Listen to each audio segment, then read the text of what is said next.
이제 오늘 마태복음 28장의 말씀, 우리에게 분부하신 주님의 명령, 우리의 지상 명령입니다. 그래서 성도라고 하면 이제 주님의 이름으로 구원받은 백성이라고 하면 반드시 그 주님의 분부에 따라서 우리가 그 일을 감당해야 될 줄 믿고, 또한 우리도 그러한 일을 감당하겠다라는 마음 가지고 말씀을 나누고자 합니다.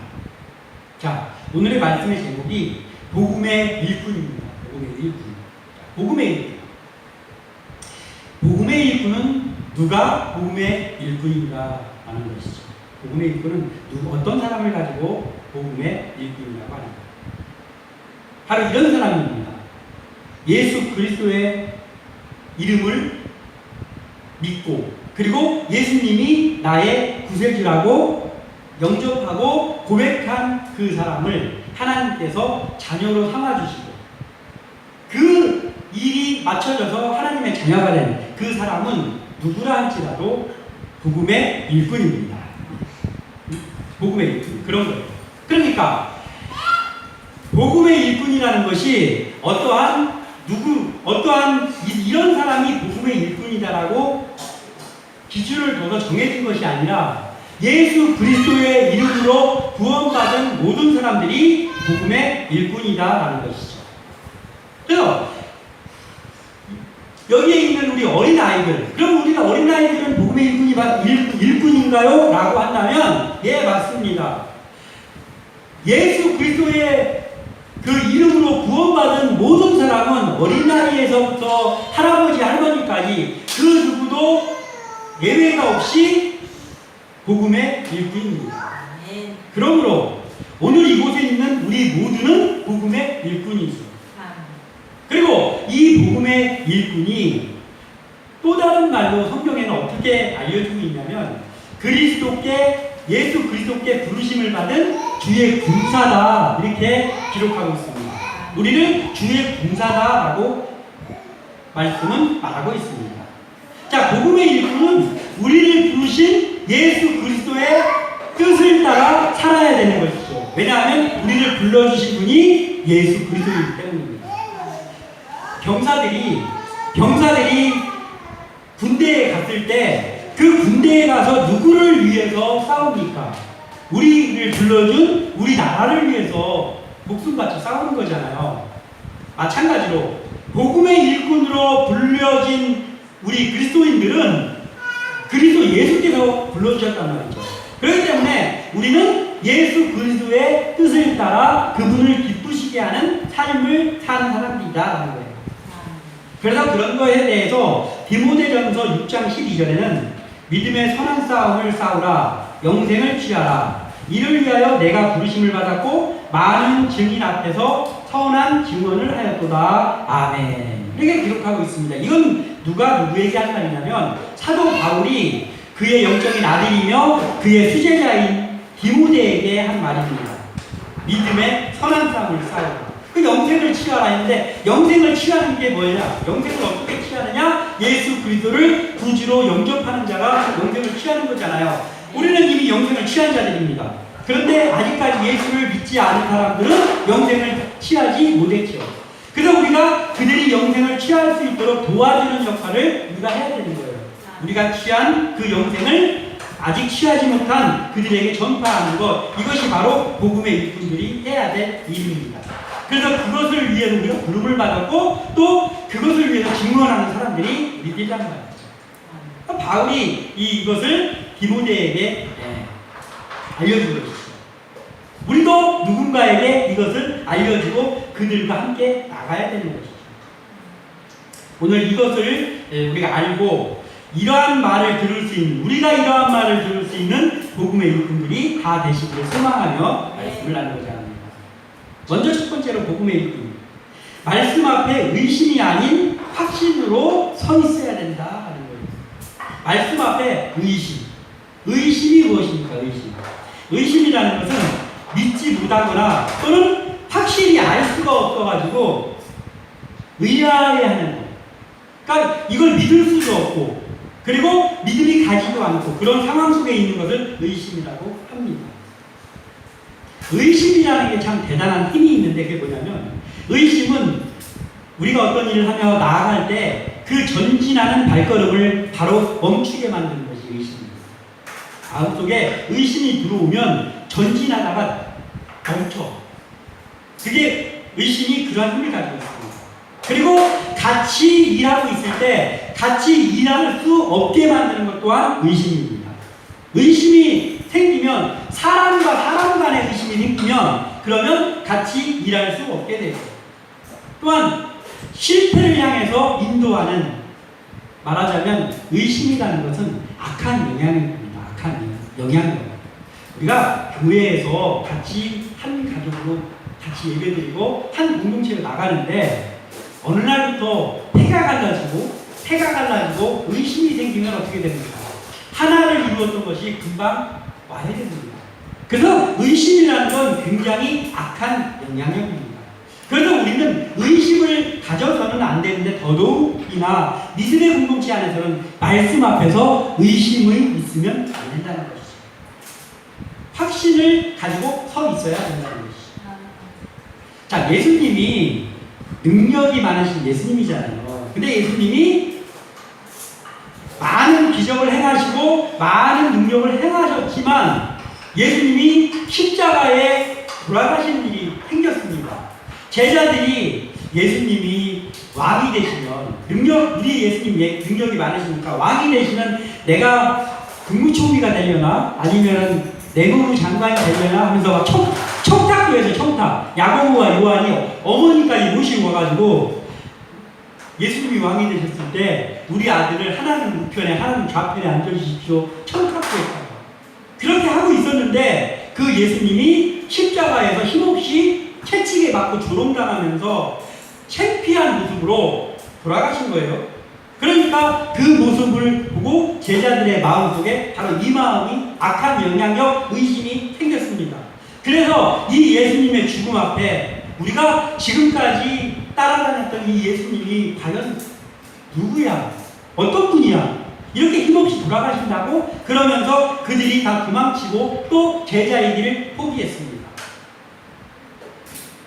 예수님께서 십자가에 돌아가시기 전에 임박했을 때는 더더욱 계속해서 내가 십자가에 못 박힐 거다. 그리고 못 박혀서 죽고 3일 만에 다시 살아날 거야 라고 여러 번 말씀하셨습니다. 근데 제자들의 마음속에는 3일 만에 다시 살아날 거야 라는 생각은 이미 없어졌어요. 그리고 예수님이 비참하게 십자가에 돌아가신 것 그것만 눈에 보이는 거예요. 그래서 믿지 못하고 의심에 빠지고 도망치고 포기했습니다. 그렇지만 이제 오늘 본문을 통해서 보면 부활하신 예수님을 이 제자들이 다시 만났어요. 원래는 예수님이 12제자였는데 다른 제자들도 많지만 예수님이 특별히 선별해서 부른 제자가 12명이었잖아요. 근데 그 중에 한 명 다른 유다는 예수님을 팔고 배신했습니다. 그래서 11명의 제자들이 다시 모였어요. 그리고 부활하신 예수님이 그들을 만나주셨습니다. 그래서 그때 이제 드디어 부활하신 예수님을 만나고 물론 뭐 중간에 그 도마라는 제자는 잠깐 동안 의심을 또 하기도 했지만 어찌되었던 그 11명이 예수님의 부활하신 모습을 만나고 나서는 아 예수님의 부활하신다는 그 말씀이 사실이었구나 라고 이제 그들의 마음속에 확신이 들기 시작합니다. 그러나 이것은 그들의 시작이었을 뿐 이제 완벽한 믿음으로 아직 떨어진 것은 아닙니다. 그러나 예수님을 보고 나서 부활하신 예수님을 보고 나서 의심이 변해서 이제 확신으로 점점 더 변해가게 되었습니다. 그러나 그럼에도 불구하고 오늘 본문에 보면 17절에 예수를 배웠고 경배하나 그 11제자들이 그랬다는 거예요. 예수를 배웠고 경배하나 아직도 의심하는 사람들이 있더라. 이렇게 기록하고 있습니다. 이 아직도 의심하는 사람은 이 사람 누구냐면 11명의 제자들이 아니고 그 예수님의 사역할 때도 많은 사람들이 항상 예수님을 따라다녔잖아요. 근데 수백 명입니다. 500명이라고 이제 보통 말을 하는데 어찌되었든 정확하게 몇 명인지 알 수 없지만 수백 명이 예수님을 이 부활하신 예수님을 봤어요.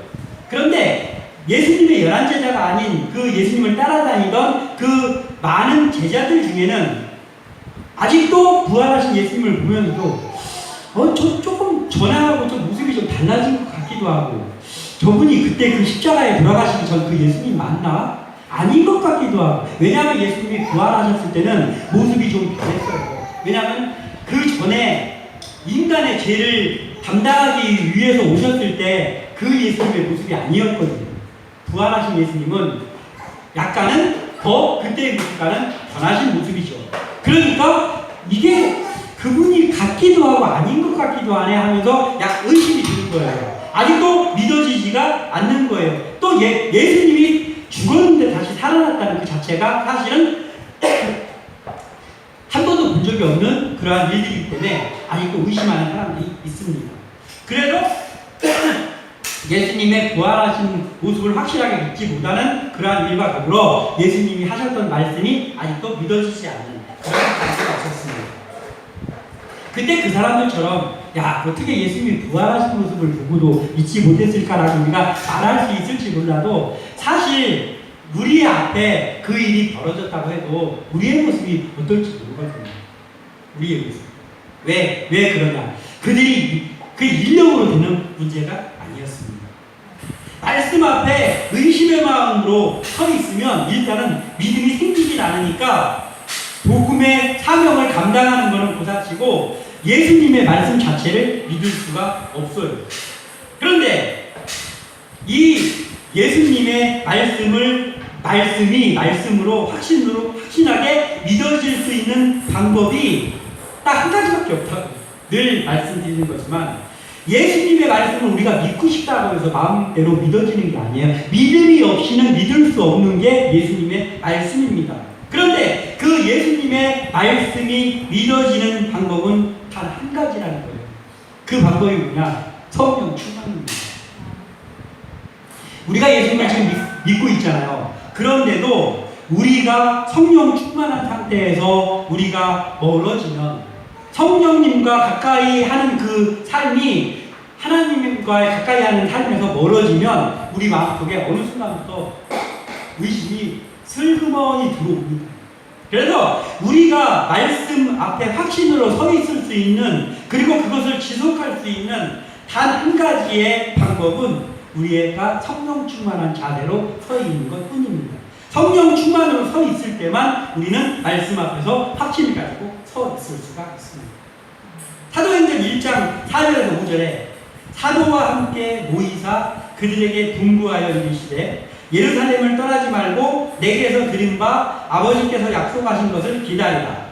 요한은 물로 세례를 베풀었으나 너희는 몇 날이 못되어 성령으로 세례를 받으리라 하셨느니라. 아멘. 이런 말씀이 사도행전에 있습니다. 이게 뭐냐면 예수님이 부활하셔가지고 승천하기 전에 사도들, 그러니까 예수님의 제자들과 함께 있을 때 분부하신 거예요. 명령하신 거예요. 너희들 예루살렘을 떠나지 마라. 근데 이게 그냥 예루살렘 떠나지 마라 하면 안 떠나면 되죠 할 수 있지만은 그 당시에 그 제자들의 입장에서 볼 때는 그게 쉬운 문제가 아니었어요. 왜냐하면 예수님을 십자가에 못 박았잖아요, 유대인들이. 그러니까 예수님을 따라다니던 그 제자들이 예루살렘을 떠나지 않고 거기에 있다는 거는 자기네들의 삶도 어떻게 될지 모르는 거란 말이에요.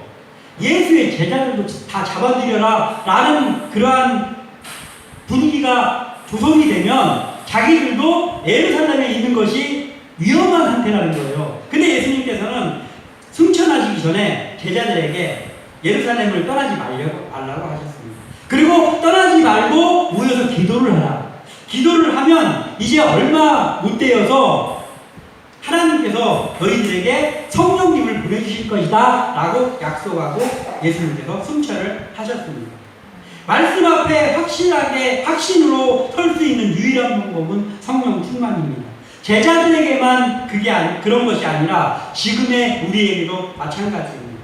우리가 교회에 나와서 앉아서 예배를 드린다 할지라도, 우리가 수십 년 동안 신앙생활을 했다 할지라도 우리에게 성령 충만이 없으면 그러면 그냥 교회에 나와서 앉아있는 사람일 뿐입니다. 어떠한 직분을 갖고 있다고 해도 예외가 아닙니다. 비록 믿은 지가 며칠밖에 안 됐다 할지라도, 몇 년밖에 안 됐다 할지라도 그가 성령 충만으로 서 있다면 그런 말씀을 믿는 믿음이 나옵니다. 그러나 아무리 예배에 나온다 할지라도 성령 충만하지 않으면 도무지 말씀이 믿어지지 않는다는 거예요. 그래서 우리는 늘 성령 충만을 위해서 기도해야 됩니다. 내가 성령 충만을 위해서 기도하는 것은 거창하게 기도해야 되느냐? 그렇지 않아요.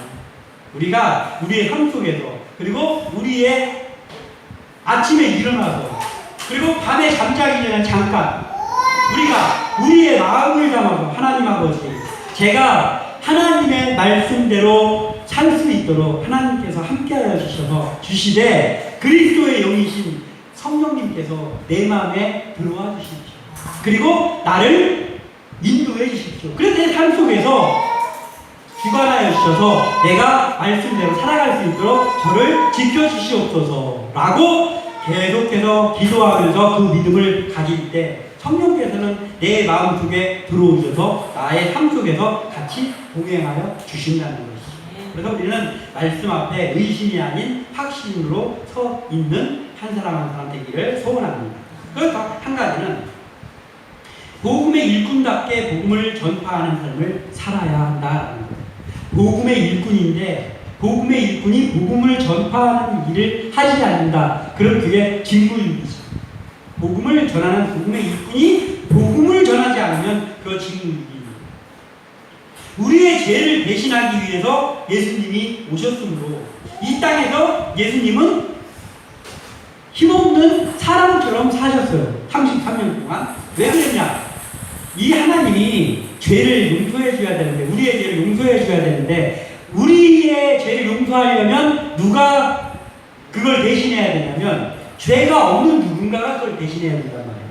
그런데 이 세상의 사람 중에는 다 죄가 있단 말이에요. 죄가 없는 사람이 하나도 없단 말이에요. 그러니까 예수님을, 죄가 없는 예수님을 인간의 모습으로 이곳에 보내서 그 예수님이 우리 죄를 대신해서 용서를 받는 그 일을 했단 말이에요. 그러다 보니까 힘없고 죄인인 우리들을 대신하기 위해서 예수님이 이 땅에 오셨을 때는 힘없고 죄인인 우리의 모습으로, 우리의 삶으로 살아야만 했습니다.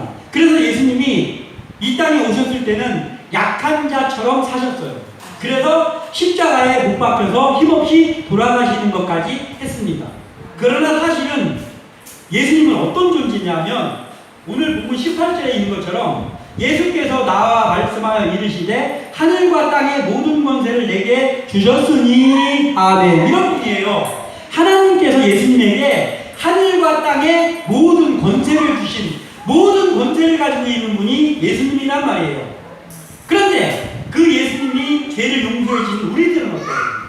우리들은 진짜로 예수님은 이 모든 권세를 가지고 있는 분이지만 힘없는 우리의 죄를 사하여 주시기 위해서 우리처럼 사신 거예요. 힘이 없는 것처럼. 그런데 그 용서를 받은 우리는 어떠냐 말이에요. 우리는 그런 사람이 아니고 진짜로 아무 힘도 권세도 없는 존재죠. 그렇지만 말씀 앞에서 성령 충만으로 복음의 일꾼이 된다면 우리는 힘이 없고 권세도 없는 약한 존재들이지만 우리가 말씀 앞에서 성령 충만으로 인해서 복음의 일꾼으로 서게 된다면 그러면 주님이 우리와 함께 하시는데, 성령님이 우리와 함께 동행하시는데 어떻게 동행하시냐면 그 예수님이 가지고 있는 그 능력과 권세를 우리를 향해서 쏟아 부어주셔서 우리가 하나님께서 우리에게 맡겨주신 일들을 능히 감당할 수 있게 하신다는 것입니다. 우리에게서 그 하나님의 능력이 나타나게 된다는 것입니다. 그럴 때 우리는 약한 존재들이지만 복음의 일꾼으로 복음 전파의 사명을 감당할 수 있게 된다. 19절에 모든 민족을 제자로 삼아라는 말이 있습니다. 19절에 그러므로 너희는 가서 모든 민족을 제자로 삼아 아버지와 아들과 성령의 이름으로 세례를 베풀고 라고 기록하고 있습니다. 예수님이 제자들에게 한 말입니다. 모든 민족을 제자로 삼아. 이 말은 말씀을 통해서 예수님께서 이 말씀을 통해서 무엇을 명령하시는 거냐면 그 전까지는 유대인들은 선택받은 민족이고 그리고 이방인들, 유대인들이 아닌 다른 나라 사람들은 지옥의 불쏘시개 밖에 되지 않는 구원받지 못할 사람들이고 이렇게 생각하고 있었어요, 사람들이. 그런데 정작 예수님께서 십자가에 못 박혀 돌아가실 때는 그렇게 생각하고 있던 그 유대인들, 선택받은 민족이라고 했던 그 유대인들이 예수님을 못 박았단 말이에요. 그래서 예수님이 다시 살아나셔가지고 제자들에게 복음 전파할 것을 명령하실 때 이렇게 말씀하시는 거예요. 이제는 이방인이고 유대인이고 그 기준이 없다. 모든 민족들이 구원받을 백성이다. 예수님께서 내가 죽은 이유는 유대인들을 위해서만 죽은 게 아니고 모든 민족을 위해서, 모든 민족 중에 그 누구라 할지라도 예수 그리스도를 구주로 영접하는 사람은 무조건 구원받을 수 있다. 모든 사람에게 열린 것이 구원의 길이다 라는 것을 알려주시는 거예요. 그래서 모든 민족을 제자로 삼아, 유대인들과 어느 사람만 제자로 삼아가 아니고 모든 민족 그 누구라 할지라도 제자를 삼아입니다. 그래서 우리가 이렇습니다. 교회에서 있다 보면은 그 별 사람들이 다 와요. 가끔 술 취한 사람이 들어오는 경우도 있고 여러 가지의 일들이 있습니다. 그러나 그 사람이 어떤 모습으로 왜 교회 왔는지는 알 수 없지만 술 취해가지고 어떻게 하다가 목사님한테 돈 1,000원 달라고 해서 소주 한 명 살려고 왔든 어찌됐든지 간에 그 사람이 교회에 왔다면 그걸 계기로 해서 언젠가 그 사람이 구원받을지 우리가 모르잖아요. 그러니까 우리가 그 사람을 잘 인도는 하되 그 사람을 구원받을 백성으로 바라봐줘야 된다는 거예요. 이게 중요한 거예요. 모든 민족을 제자로 삼아야 합니다.